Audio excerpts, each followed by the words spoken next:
بسم اللہ الرحمن الرحیم۔ السلام علیکم ورحمۃ اللہ وبرکاتہ۔ زمانہ قدیم کی بات ہے، پہاڑوں کے درمیان بسی ایک ریاست پر ایک نوجوان بادشاہ حکومت کرتا تھا۔ ظاہری طور پر وہ طاقتور اور پرجوش نظر آتا، لیکن اس کا دل سخت تھا۔ آنکھوں میں بزرگوں کے لیے نفرت کا زہر بھرا ہوا تھا۔ اسے بوڑھے لوگوں کو دیکھنا بھی گوارا نہ تھا۔ جو بھی اس کی نظر میں آتا اور جس کے بالوں میں تھوڑی سی بھی سفیدی جھلکتی، اس کا سر تن سے جدا کروا دیتا۔ بادشاہ خود جوان تھا اور اکثر عجیب و غریب قسم کے احکام دیتا رہتا۔ لوگ اس سے بہت تنگ آ چکے تھے، لیکن بادشاہ کا رعب ایسا تھا کہ کوئی کچھ بولنے کی ہمت نہیں کرتا تھا۔ ہر طرف خوف اور خاموشی چھائی ہوئی تھی۔ ہر کوئی دل ہی دل میں دعا کرتا کہ وہ بادشاہ کی نظر میں نہ آئے۔ لیکن حد تو تب ہوئی جب بادشاہ کا خاص وزیر، جو عمر میں بڑا تھا، وہ اپنے بالوں کو بار بار رنگتا تاکہ بوڑھا نظر نہ آئے۔ وہ بہت سمجھدار اور وفادار تھا، لیکن آخر کار بادشاہ کو پتہ چل ہی گیا کہ وزیر اب بوڑھا ہو چکا ہے۔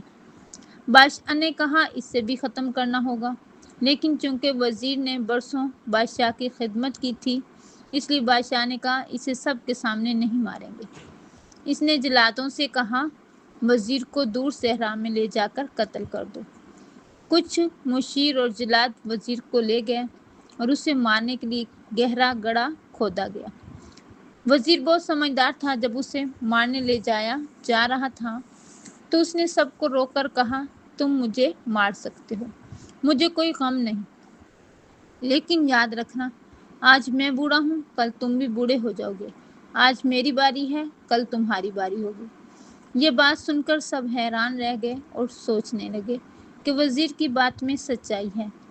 آخر کار سب نے آپس میں مشورہ کیا اور فیصلہ کیا کہ وزیر کو مارا نہیں جائے گا، بلکہ اسے چپکے سے گھر میں قید کر دیا جائے گا، تاکہ بادشاہ کو شک نہ ہو۔ جب بھی کوئی اور بوڑھا ہوگا، ہم یہی طریقہ اپنائیں گے، بادشاہ کے بوڑھے ہونے تک۔ سب نے اس بات پر ہاں کر دی۔ بادشاہ سے جھوٹ بول دیا کہ وزیر کو قتل کر دیا گیا ہے۔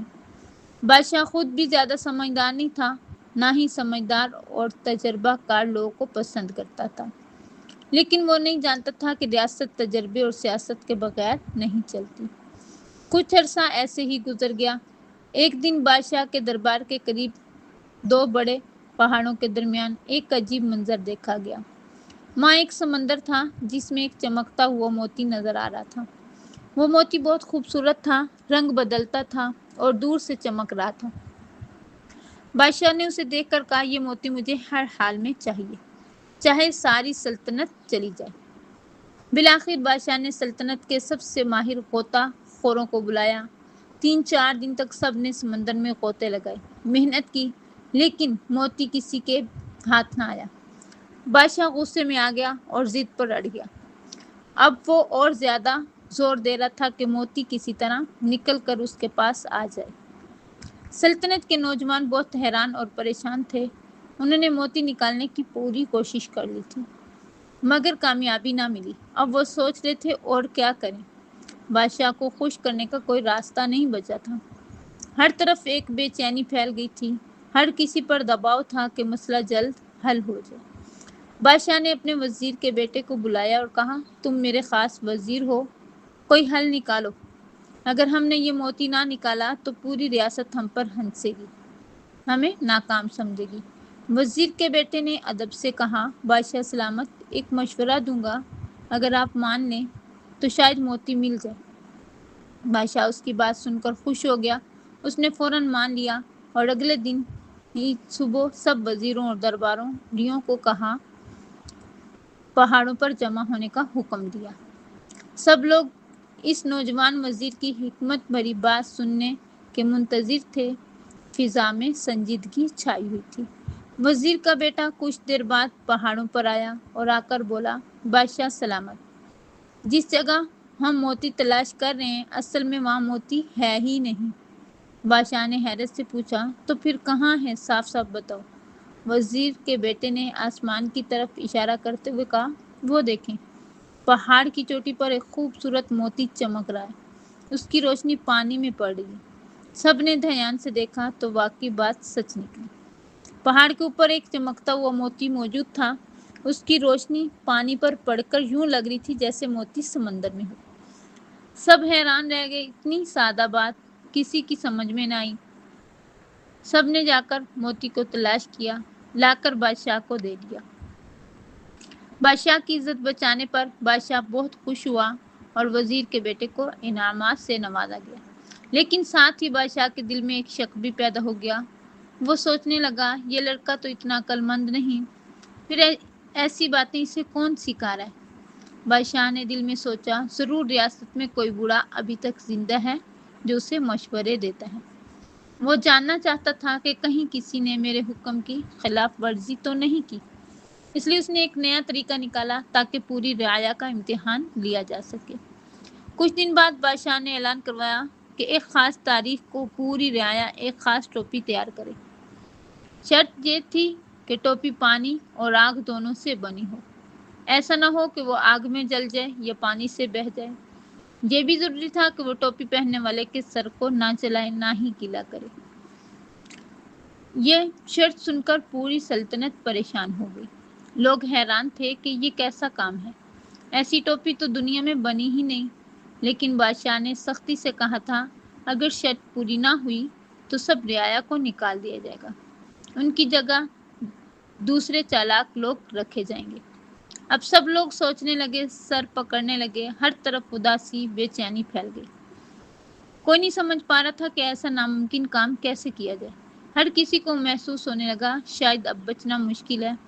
जैसे जैसे मुकर्रर तारीख आती गई, वजीर का बेटा बेचैन होता गया। आखिर वो अपने बाप के पास गया और बोला, अबू, ये बादशाह ने कैसे इम्तिहान लिए, बताइए मैं क्या करूं। बूढ़ा वजीर हंसने लगा और बोला, बेटा फिक्र ना करो, मैं तुम्हें एक ऐसा तरीका सिखाता हूँ कि बादशाह के होश उड़ जाएंगे। वजीर ने बेटे को एक खास चालाकी भरी तरकीब समझाई। वजीर का बेटा खामोशी से कुछ खास लोगों से मिला, वही लोग जो जानते थे कि वजीर अब भी जिंदा है। इन सबको वजीर का पैगाम दिया, अगर सब ने साथ दिया तो हम बादशाह के इम्तिहान में कामयाब हो सकते हैं। वो दिन भी आ गया जिस कसम को इंतजार था। पूरी रियाया बादशाह के दरबार में जमा हो गई। हर किसी के चेहरे पर फिक्र और हैरत थी। सबकी नजरें दरवाजे पर थीं कि अब कौन सा करिश्मा होने जा रहा है। वजीर के बेटे और उसके साथियों ने खास ऐलान की तैयारी कर ली। थोड़ी देर बाद कुछ लोग आगे बढ़े और सबसे ऊंची आवाज में कहा, सुन लो सब लोग, आज हम बादशाह सलामत को एक ऐसा ताज पहनाएंगे जो आग और पानी दोनों से बना है। लेकिन इस ताज की खास बात यह है कि सिर्फ वो लोग उसे देख सकते हैं जो हलाली हों, जो हरामी हों वो उसे नहीं देख सकेंगे। ये सुनकर पूरा दरबार हैरत में पड़ गया। कुछ लोग चौंक गए, कुछ ने सर झुका लिया। अब किसी को समझ नहीं आ रहा था कि अगर मैंने कहा कि मुझे ताज नजर नहीं आया तो वो लोग मुझे हरामी न समझ लें। बादशाह भी हैरान हो गया। जवान था, जोश में था, लेकिन इतना तजर्बा नहीं रखता था। रियाया ने एक बड़ा संदूक दरबार में लाकर रखा। सबकी नजरें इस पर थीं, लेकिन किसी को कुछ नजर नहीं आ रहा था। कुछ लोग हाथों को ऐसे उठा रहे थे जैसे कोई ताज थामे हुए हैं। उन्होंने वो नजर ना आने वाला ताज बादशाह के सर पर रखा और जोर जोर से वाह वाह करने लगे। सब लोग तारीफें करने लगे, क्या शान है इस ताज की, ऐसा ताज तो आज तक किसी ने नहीं देखा। बादशाह सुनकर खुश हुआ, लेकिन उसे अपने सर पर कुछ महसूस नहीं हो रहा था। मगर जब सल्तनत के तमाम लोगों ने वाह वाह की तो बादशाह ने भी उसे ताज समझकर खुशी का नाटक करने लगा। सब अजीब अजीब अलकाबात से तारीफें करने लगे। शाम तक ये मेला लगा रहा और शाम होते ही बादशाह महल वापस चला गया। शाम को बादशाह ने बीवी से कहा, बेगम, आपने मेरे ताज की मुबारकबाद नहीं दी। बीवी ने हैरान होकर कहा, बादशाह सलामत, आपके सर पर तो कुछ भी नहीं, कैसी मुबारकबाद। बादशाह का रंग उड़ गया। दिल में बोला, क्या मेरी बीवी हरामी है? नहीं, ऐसा नहीं हो सकता। बीवी की बातें दिल पर लगी। चुपके से जाकर आईने में देखा, सर बिल्कुल खाली था। ताज का तो नामो निशान भी न था। ये देखकर बादशाह का दिल लर्ज किया। वो सोचने लगा, अगर मुझे कुछ नजर नहीं आ रहा तो कहीं मैं ही तो नहीं। ऐसा बिल्कुल नहीं हो सकता। और ये बात मैं किसी को नहीं बताऊंगा, वरना लोग मेरा मजाक उड़ाएंगे और मेरी बादशाहत ख़त्म हो जाएगी।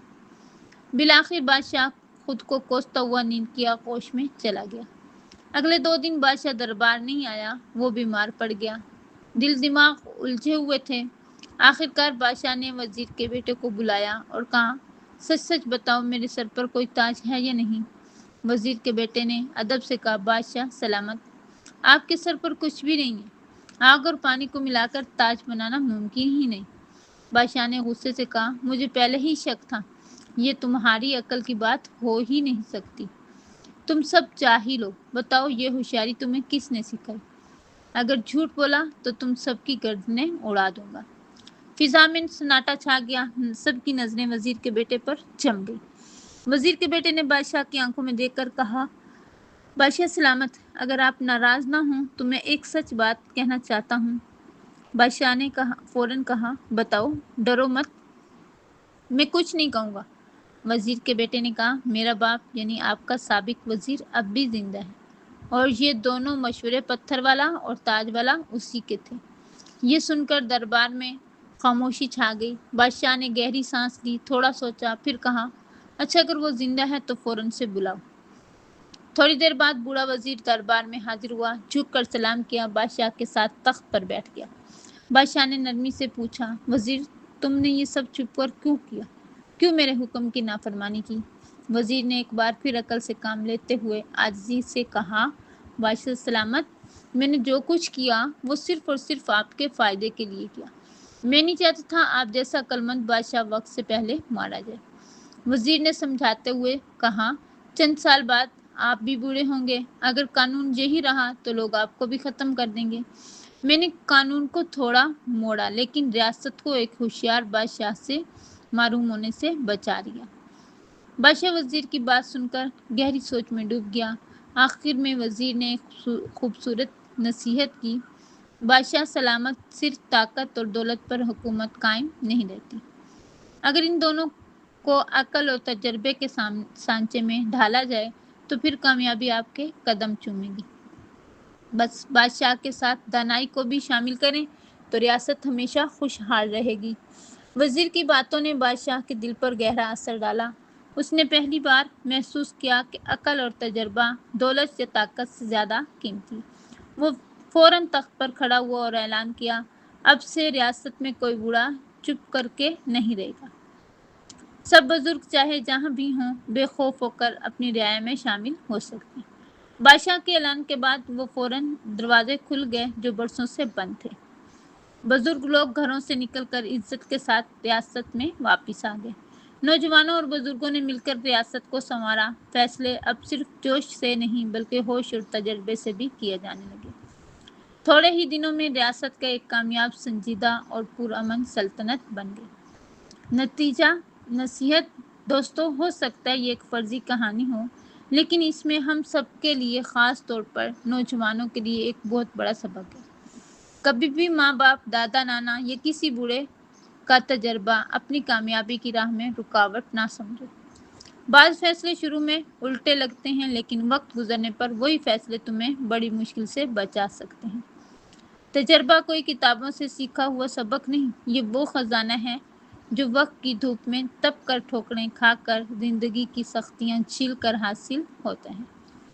न दौलत से ख़रीदा जा सकता है, ना ताकत से जमा किया जा सकता है, ना ही इल्म की डिग्रियों से हासिल होता है। इसलिए जवानी के काले बाल सफ़ेद करने पड़ते हैं।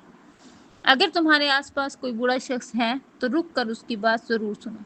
हो सकता है वो तुम्हारे शोबे का माहिर ना हो, लेकिन ज़िंदगी के कई ऐसे रास्ते दिखा सकते हैं जिन पर तुमने कभी कदम भी ना रखा हो। इसका तजर्बा तुम्हें वो बचाव दे सकता है जो किसी तबीब की दवा से नहीं मिले। सोशल मीडिया के इस चमकते मगर काले दौर में हमने सिर्फ बड़ों की नाफरमानी ही नहीं की, बल्कि उनकी अकल और तजर्बे का मजाक उड़ाना शुरू कर दिया। जिस नस्ल ने हमारी बुनियाद रखी, आज हम उसी नस्ल को जाहिल, पुराना कहकर नज़रअंदाज कर रहे हैं। ये अमल हमारे अंधेरे मुस्तकबिल की एक वाज़ेह अलामत है। याद रखो, तुम्हारी तालीम, डिग्रियां, होशियारी अपनी जगह काबिल फ़ख्र हैं, लेकिन जब तक इनमें बड़ों की दाना तजर्बे का ज़िंदगी का तजर्बा, सब्र शामिल नहीं होगा, तब तक वो अधूरे रहेंगे। जो नौजवान अपनी राह में बुजुर्गों के मशवरे को शामिल कर लेते हैं, वो अक्सर ठोकर खाने से बच जाते हैं। दुनिया में जितनी भी कामयाब कौमें गुजरी हैं, उनके पीछे एक ही राज था, अपने असलाफ की इज्जत और उनके रास्ते पर चलना। और जो कौमें अपने बड़ों को भूल जाती हैं, उनकी मंजिल अंधेरे, बर्बादी, पछतावे के सिवा कुछ नहीं होती। लिहाजा अपने बड़ों को बोझ ना समझो, उन्हें ज़िंदगी की एक किताब समझो, ऐसी किताब जो सिर्फ वक्त की ज़बान में लिखी गई है। उम्मीद है आपने इस कहानी से बहुत कुछ सीखा होगा। अगर आपको ये कहानी पसंद आई तो ज़रूर बताइएगा कमेंट बॉक्स में।